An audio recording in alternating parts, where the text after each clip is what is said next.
नमस्कार दोस्तों, हमारे YouTube चैनल HT क्लासेस में आपका स्वागत है। आज अपन बात करेंगे प्रतिशत, जो इस प्रश्नावली का 8वां भाग है। आज सबसे पहले प्रश्न है, 7 भाग हो गए, आज 8वां भाग है इसका। आज सबसे पहले प्रश्न है,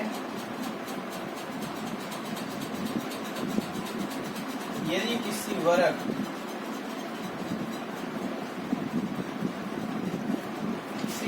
की प्रत्येक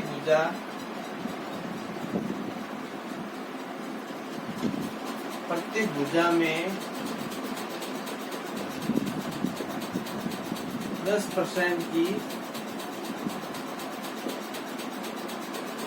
वृद्धि की जाए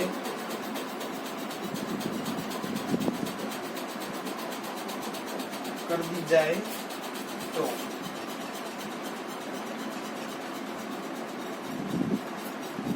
इसके क्षेत्रफल पे कितनी वृद्धि होगी।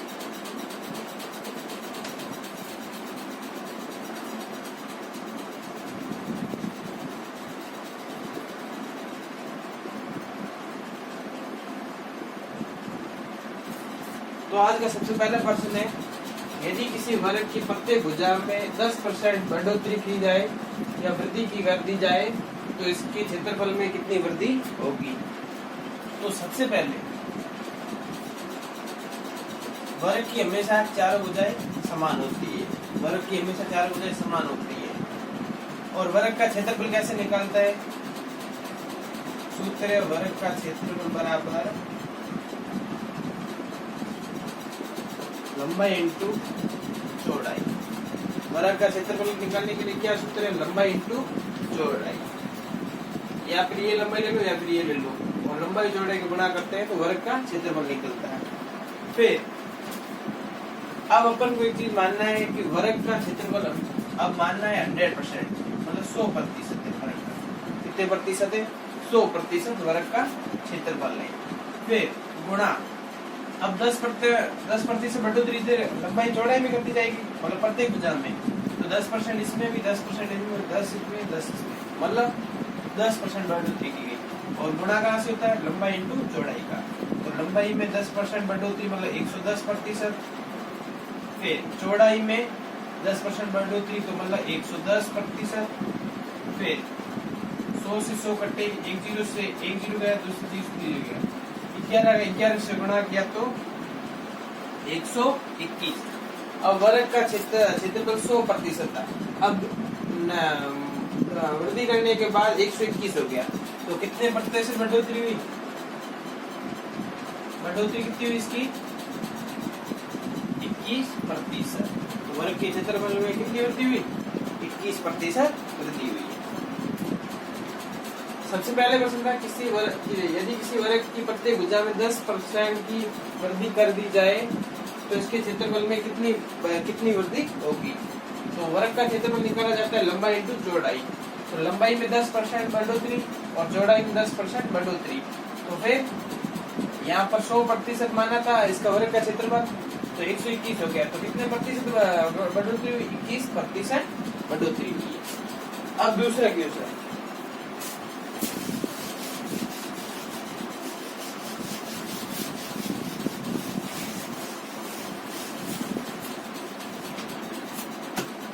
अब दूसरा क्वेश्चन है,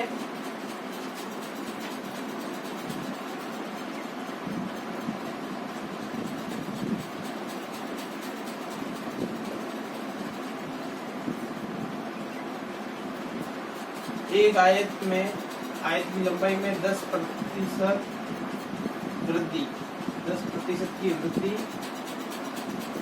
अथवा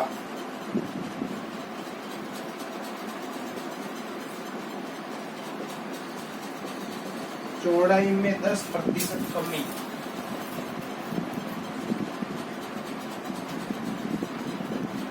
करने पर नई आयत में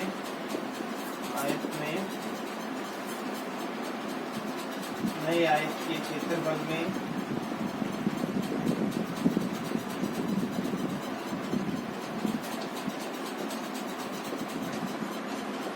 वृद्धि अथवा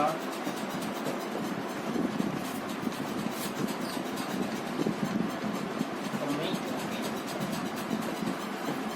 अब दूसरा क्वेश्चन है, एक आयत की लंबाई में 10% की बढ़ोतरी की गई, वृद्धि की गई तथा चौड़ाई में 10% की कमी करने पर नई आयत के क्षेत्रफल में कितनी वृद्धि होगी।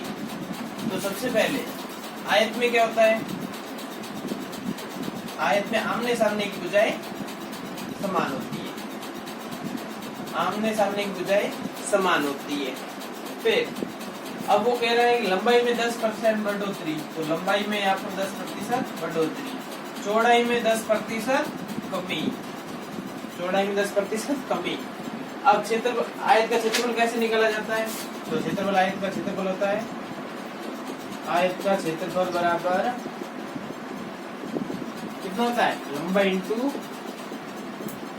चौड़ाई, लंबाई इंटू चौड़ाई आयत का क्षेत्रफल होता है। लंबाई और चौड़ाई को गुणा करने पर आयत का क्षेत्रफल प्राप्त होता है।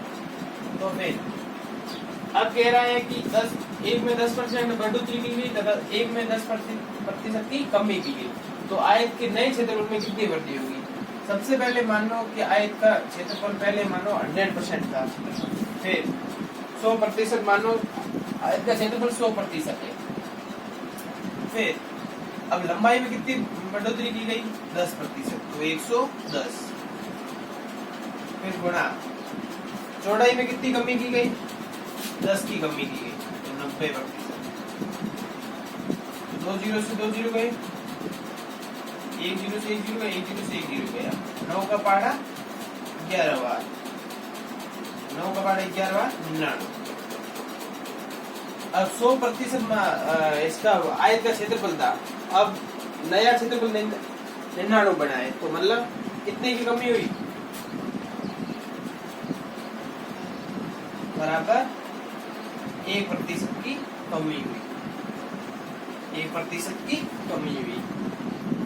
अब आयत की लंबाई में 10% वृद्धि की गई तथा चौड़ाई में 10% कमी की गई। आयत का क्षेत्रफल निकाला जाता है लंबाई इंटू चौड़ाई, तो आयत का क्षेत्रफल मान लो 100% था, तो इंटू 10% बढ़ोतरी 110, 10% कमी 90, और 0 से 0 गए और 1 0 से 0 गए, 11 का 9 99, तो 1% की कमी की गई आयत के क्षेत्रफल में। अब तीसरा क्वेश्चन है,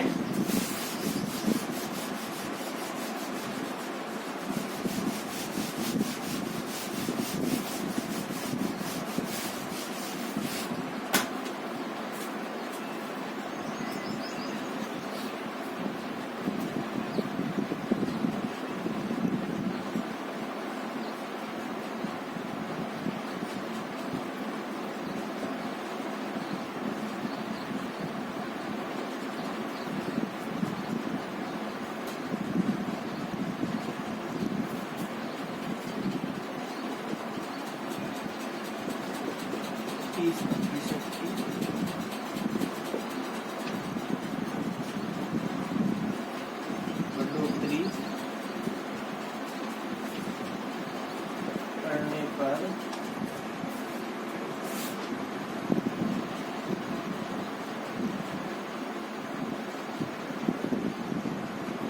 क्षेत्रफल में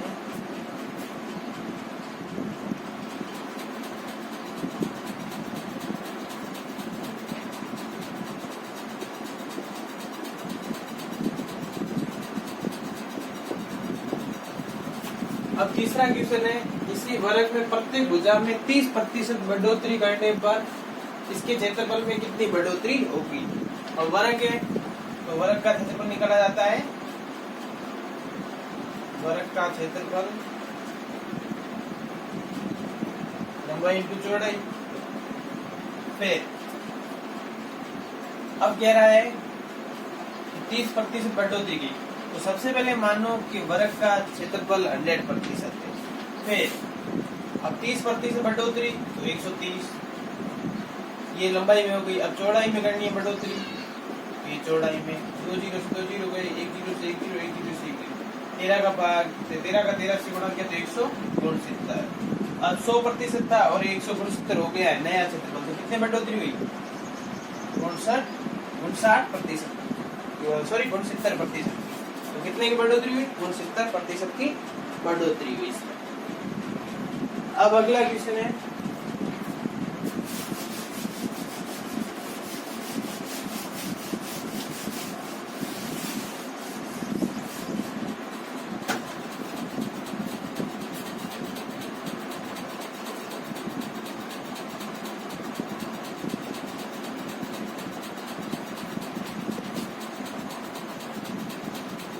एक आयत की लंबाई में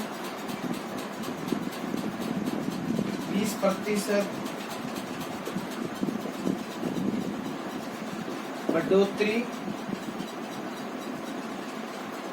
करने तथा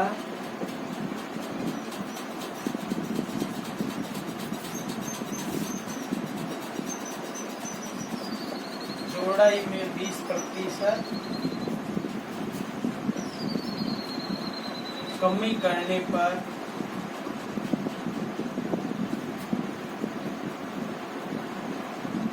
इसके क्षेत्रफल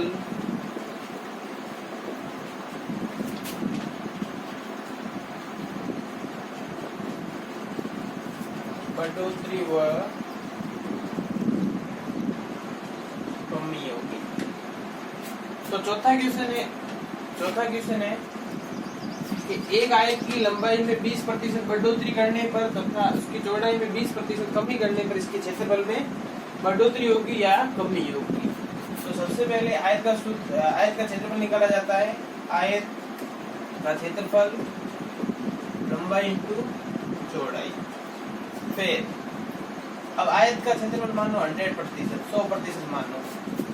पहले लंबाई में 20% बढ़ोतरी तो 120%। फिर चौड़ाई में 20% कमी तो 80%।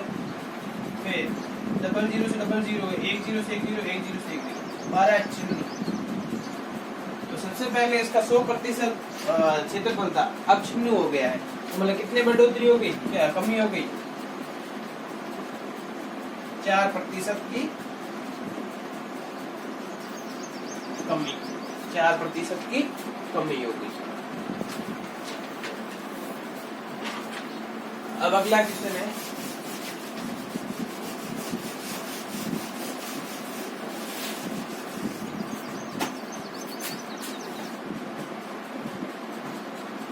अब पांचवा क्वेश्चन है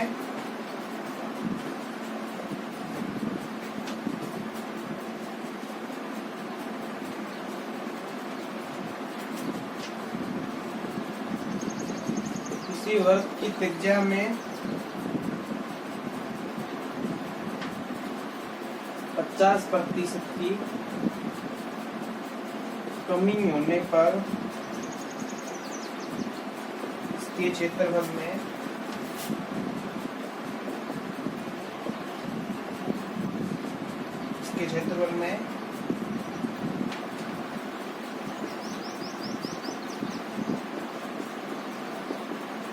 कितने प्रतिशत की कमी वृद्धि होगी। तो किसी वर्ग की त्रिज्या में 50% कमी होने पर इसके क्षेत्रफल में कितनी वृद्धि होगी। तो वर्ग का क्षेत्रफल कैसे निकाला जाता है? 2πr²।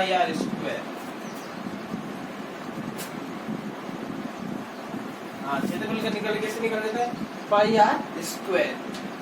वर्ग का क्षेत्रफल निकालना πr²। मतलब ये जो त्रिज्या है वो 2 बार आती है। तो कमी त्रिज्या में 50% की गई है, तो मतलब 2 बार कमी की गई है। तो त्रिज्या का मान लो सबसे पहले 100% मतलब प्रतिशत क्षेत्रफल है। फिर 50% की कमी, तो ये 50 और ये 50 की कमी, तो 50%। 2 0 से 2 0 गए, 1 0 से 1 0 ये गया।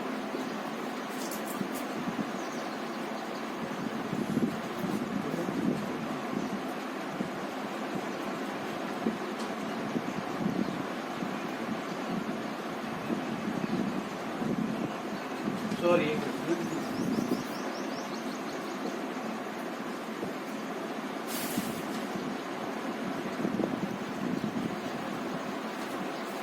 कमी नहीं थी, हम वृद्धि थी।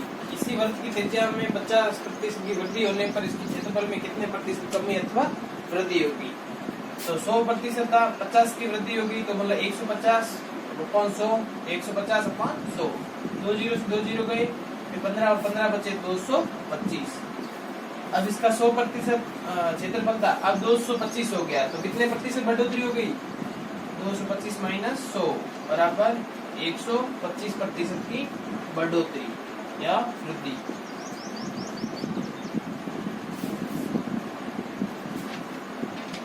इसी वर्ग की त्रिज्या में 50% वृद्धि होने पर इसके क्षेत्रफल में कितने प्रतिशत की कमी होगी? तो 100% इसका क्षेत्रफल माना, तो 50 की वृद्धि 150 से अपॉन 100, फिर सूत्र क्षेत्रफल निकाला जाता है 2 पाई स्क्वायर, फिर 150 अपॉन 100 तो बराबर 225, 125 की वृद्धि होगी इसमें।